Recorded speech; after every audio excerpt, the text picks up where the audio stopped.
Bible कहती है विश्वास के बिना जीना संभव नहीं। धर्मी जन किससे जीवित रहेगा? कि पूड़ी छोले से? हां, कि सिर्फ चर्च जाने से? किससे जीवित रहेगा वो? पौलुस कहता धर्मी जन विश्वास से जीवित रहेगा। इसका मतलब आपकी फाइट होगी और फाइट का स्थान आपका दिमाग होगा और हर वक्त लड़ाई होगी अविश्वास की विश्वास के साथ। क्योंकि धर्मी जन कैसे जीवित रहेगा?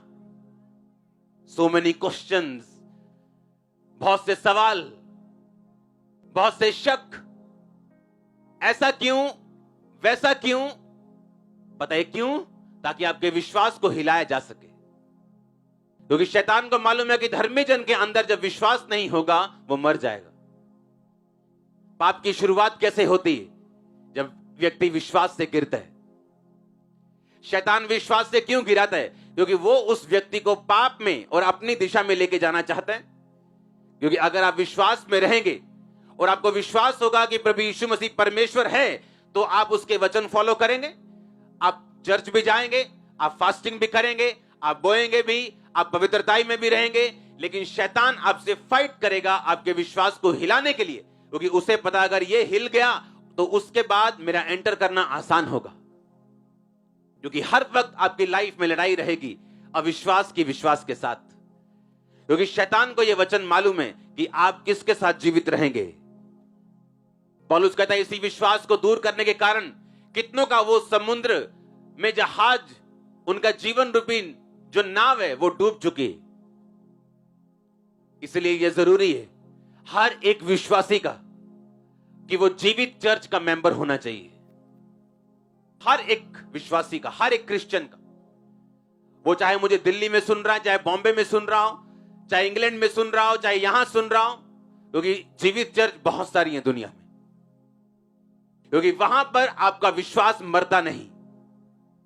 क्योंकि दिन बुरे आते हैं, दिन परीक्षाओं के आते हैं। हर एक स्टूडेंट की लाइफ में परीक्षा आती।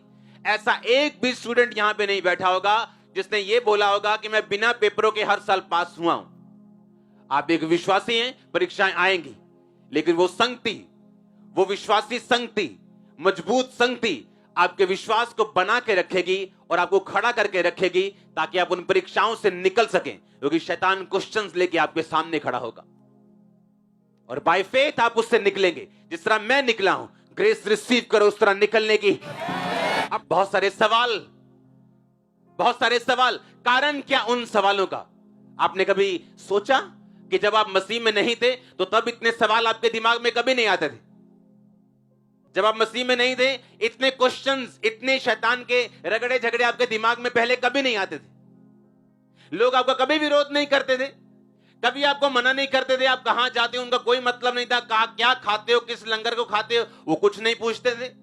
पर जैसे ही आप मसीह में आए उन्होंने पूछना शुरू कर दिया, चर्च जाते हो क्या, धर्म बदल लिया क्या, कितने पैसे खाए, कितने पैसे लिए, कितने पैसे दिए।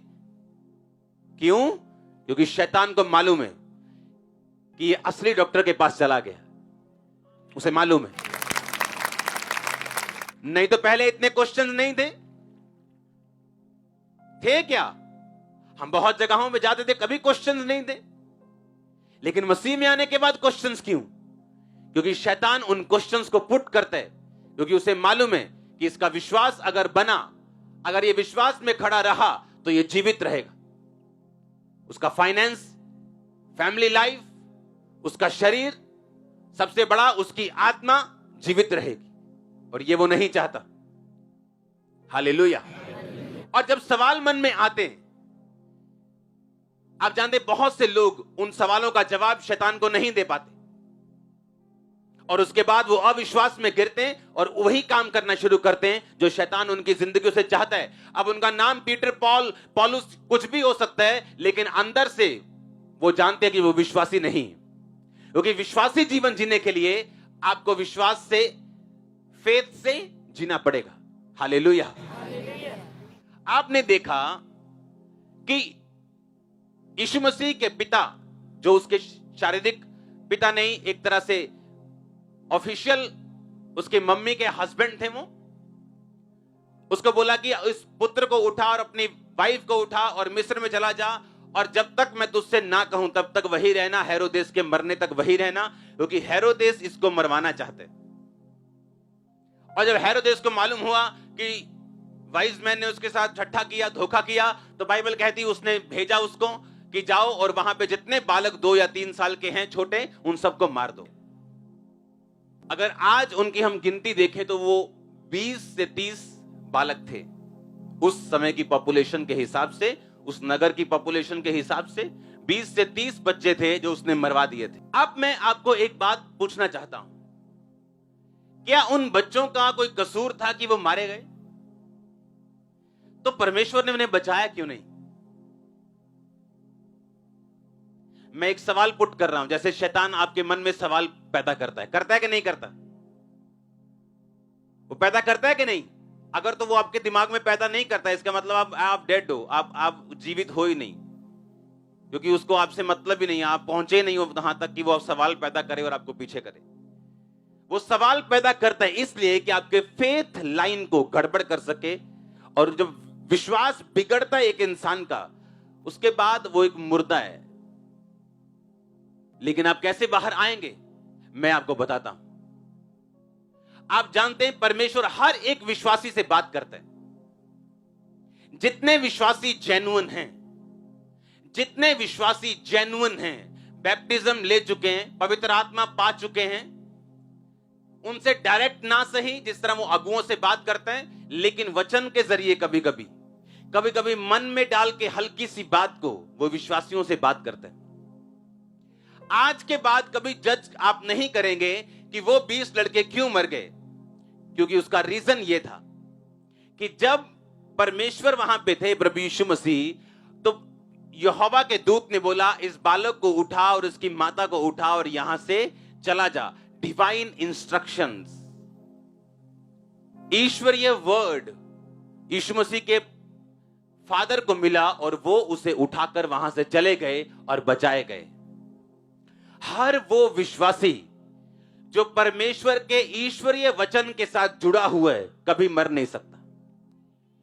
आप जानते हैं, अब यहां पर 25 लोग हो सकते हैं, लेकिन ये किसको मालूम है कि अपने दिल में वो परमेश्वर के साथ जुड़ा हुआ है या नहीं?